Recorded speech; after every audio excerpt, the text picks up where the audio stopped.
മഹത്വപ്പെടുമാറാകട്ടെ. ജീവിതം കൊണ്ട് ക്രിസ്തുവിന് സാക്ഷികളാകുക. അപ്രകാരം മനുഷ്യർ നിങ്ങളുടെ നല്ല പ്രവൃത്തികളെ കണ്ട് സ്വർഗസ്ഥനായ നിങ്ങളുടെ പിതാവിനെ മഹത്വപ്പെടുത്തേണ്ടതിന് നിങ്ങളുടെ വെളിച്ചം അവരുടെ മുന്നിൽ പ്രകാശിക്കട്ടെ.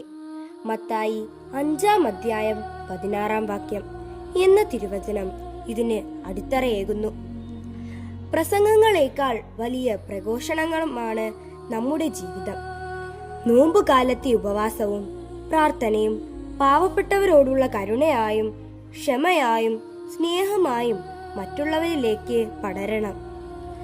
വാക്കുകളിലല്ല, മറിച്ച് ക്രിസ്തുവിനെ പോലെ എളിമയോടെയും വിശ്വസ്തയോടെയും ജീവിക്കുമ്പോഴാണ് നാം ലോകത്തിന്റെ വെളിച്ചമായി മാറുന്നത്. ഈ നോമ്പുകാലം നമ്മുടെ ഓരോ പ്രവൃത്തിയും ദൈവമഹത്വത്തിനായി മാറ്റിവെക്കാം. ദൈവം നമ്മെ സഹായിക്കട്ടെ. ആമേൻ.